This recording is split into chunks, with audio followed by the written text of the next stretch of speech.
Hello and welcome to Cardboard History. I'm David, and today I want to do another video in my Ken Burns collection series. It's been a while, maybe 6 months since I've done one of these. Been taking some time off from doing videos to focus on some other areas of life, but this past weekend I picked up a significant card in my Ken Burns collection, and so I wanted to do a video to share that card, and I want to share a few of the pickups from the show I went to last weekend in Lima, Ohio. So first, let me share some of the cards that I picked up. Then I will share some of the story.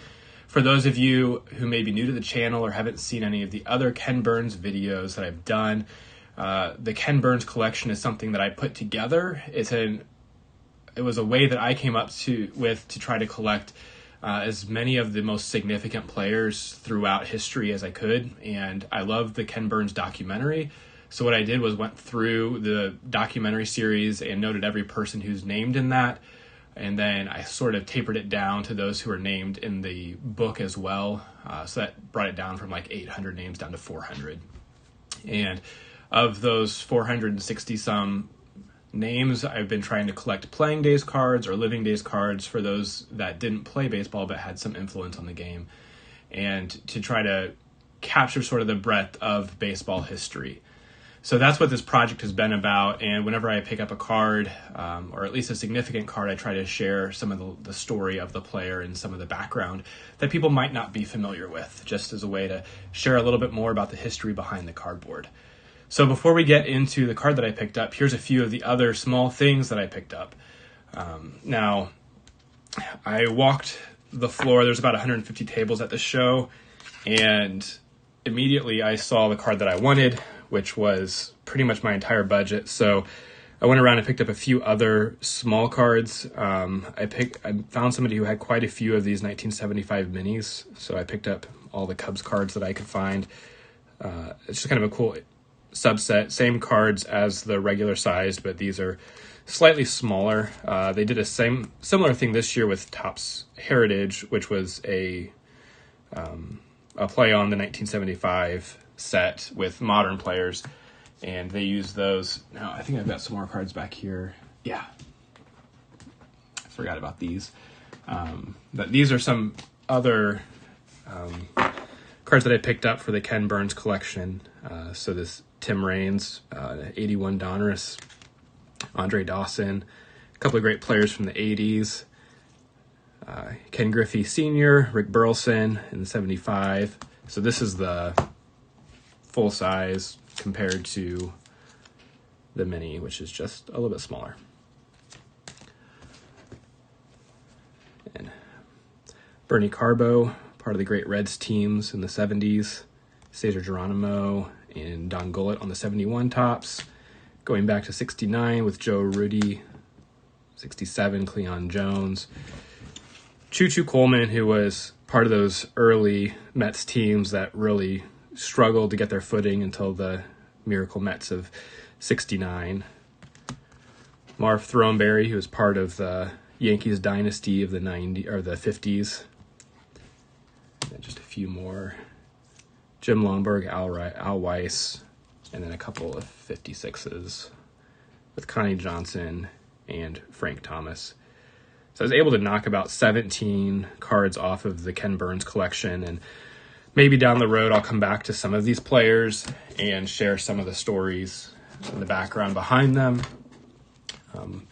Beyond that, also picked up the second of the 3 Cubs cards from the 74 Topps Traded set. That was Steve Stone. And then this was a new addition for my Cubs type collection of a W515 of Charles Hollicher. So this was a strip card, blank back, but like the pose here, and something about these strip cards appeals to me. I don't know what it is, but it's the old style, the artistry in them. Some of them better than others. Some of them it's a little bit comical, but those were the cards that I picked up after I spent most of my budget at the card show. But now I want to share a little bit about the card that I picked up, and it is a 19th century card of John Montgomery Ward. So before I show the card, let me share a little bit of his story. So John was born about 12 miles away from Penn State, which is now, it used to be called Penn College. And he grew up there. His father tragically died of consumption when he was 11, and then his mother passed away a few years later of pneumonia when he was only 14. So at the age of 14, him and his older brother were orphaned, and while his older brother went to go live with an uncle, he actually went to Penn State and was enrolled there. They had they had a prep school for younger students, and it was while he was there as an orphan at the age of 14, he joined their first ever baseball team and really gained quite a bit of notoriety as a pitcher. However, after only 1 year at Penn State, pitching for their baseball team, he got into some trouble stealing chickens from a neighbor farm and was expelled from school. So for the next 3 years, he tried to earn a living by playing semi-professional baseball. But in the 1870s, teams were in very tenuous financial situations. And over the course of 3 years, he played for 7 different semi-pro teams, all of which folded due to bankruptcy or other issues. However, during that span, he managed to get some notice from some major league teams. In 78, at the age of 18, he was signed by the Providence Grays and played his first major league game that year at the age of 18. So as a pitcher, he comes into the league and pretty quickly makes a name for himself. He had a unique pitch, which was on the borderline of being illegal, and he was also able to throw a curve, which was not incredibly common in that day and age. At the age of 18, he joined, and then his second season, he pitched 587 innings for the Providence Grays. To put that into perspective, compared to this past year, Logan Gilbert of the Mariners led the league in innings pitched with 208. So he pitched almost 3 times as many innings as the past year's inning leader. I know pitching limits and everything have kind of taken over, and you don't see complete games or people pitching a lot. But that year, not only did he pitch a substantial amount of innings, he also posted a record of 47-19. So that 47 wins is good enough for 7th most all time. He's tied for 7th with A.G. Spalding. So kind of a crazy, he's 19 years old at this point and setting records and having a great impact. Unfortunately, they finished second that year, didn't win the pennant. The next year, he was named the team manager. It was for a brief period of time, but at 20 years old, he went from being an orphan at the age of 14, playing for all these semi-pro, and then at the age of 20, he's now managing a big league club. He only managed for about 31 games, put up an 18-13 record before he was replaced as the manager. But that year, he pitched 595 innings, so increased even more the number of innings that he pitched. But because of his overuse, he never really quite got back his pitching form. Now, that year, he was such a dominant pitcher and pitching all these innings that he threw only the second perfect game in Major League history. So what a phenomenal year for a 20-year-old managing the club, pitching a perfect game, but just repeated overuse and injury to his arm prevented him from really being able to pitch the same. The next 2 years, he went back. He didn't go back. He kind of transitioned and split time between pitching and fielding. And over the course of the next several years, he began to make the transition from a pitcher to a field player.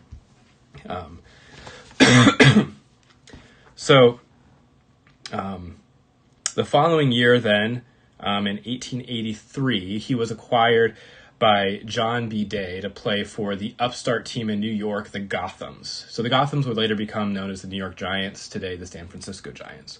So he was brought in to play for their first year. And for those first couple years, he again split time between pitching and playing in the field, and moving to New York afforded him a host of opportunities. He decided to enroll in Columbia Law School, and during his time playing, he earned a law degree, and pretty quickly put that law degree to use. After he graduated with his law degree, he banded together the players and formed the first real serious players union. And then he followed up after getting his law degree, forming the Players Union. He also went ahead and got a PhD from Columbia in political science.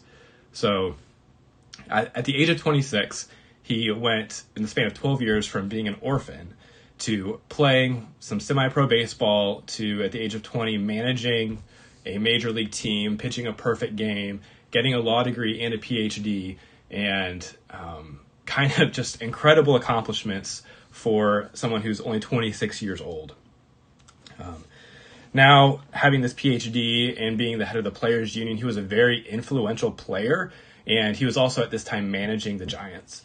But he didn't, I think his high position and the way that he had so many things on his plate, he didn't build great connections with the players. And so as a manager, he didn't connect well with the players on the team, and he was eventually removed from being manager and replaced with Buck Ewing. And under the leadership of Buck Ewing, the Giants won back-to-back pennants in 88 and 89. So these were some pivotal years in Major League and the National League.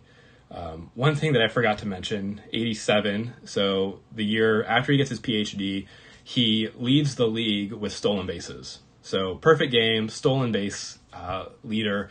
He had 111 stolen bases in 87, which currently still stands as the second most for any National League player, and it is tied for sixth overall between all the major leagues. So just accomplishments in every kind of field. He was an incredibly influential man. He was asked between the 88 and 89 season to join A.G. Spalding and the Chicago White Stockings on their world tour.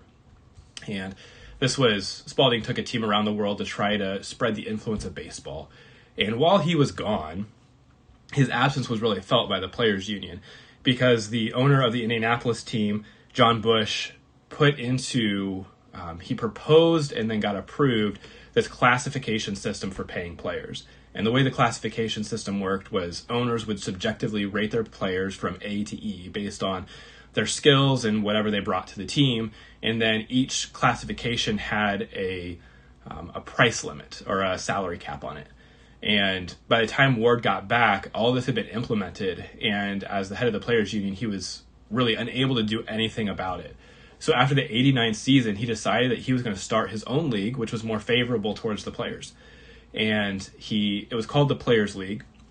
And he managed to convince a majority of almost all the great players from the National League to jump ship and to join the Players League. Now, the issue was that the National League was a major league. You had the American Association, and then you also had this upstart Players League. And the economy at the time was just not strong enough to support three Major League Baseball leagues, in many cities having three teams. So within that first year, the finances dried up, and it impacted all three leagues, but it hit the Players League the hardest because they were upstart, and they didn't have any financial reserves or the ability to maintain. And so within that first year, the league folded. But Montgomery Monty Ward, was known for the role that he played and helped orchestrate that.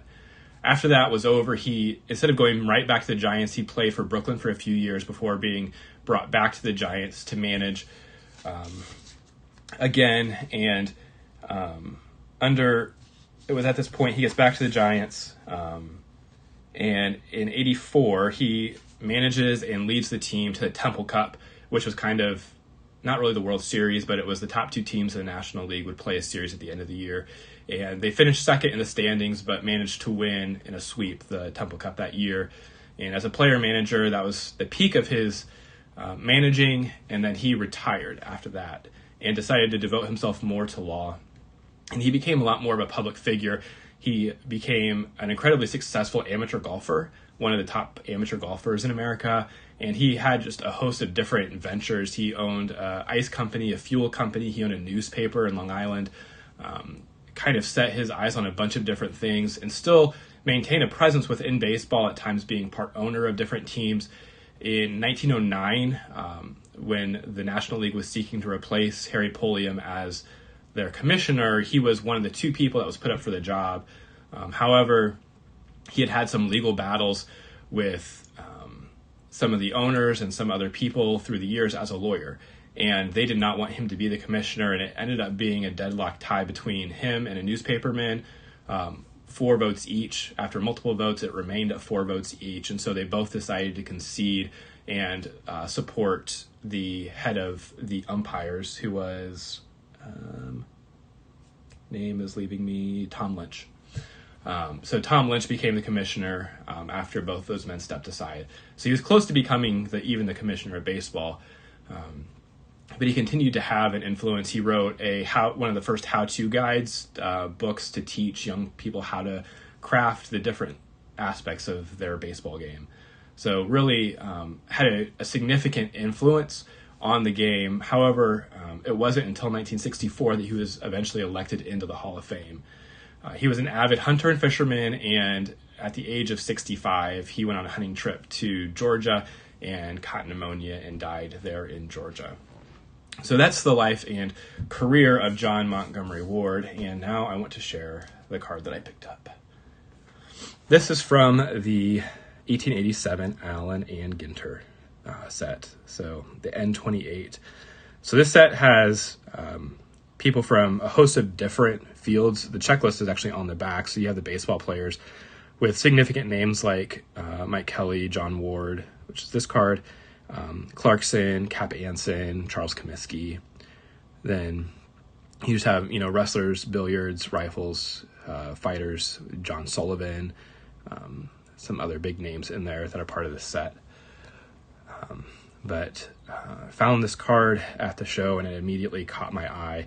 It's authentic for evidence of trimming, which is okay with me. I mean, these are incredibly old cards. It looks very, very sharp. I am more than happy to have this card in my collection. So this is John Montgomery Ward, one of the almost Renaissance men of early baseball who did it all. He pitched, he was an excellent base runner, fielder, manager, and even organizer to help really shape and form the early years of Major League Baseball.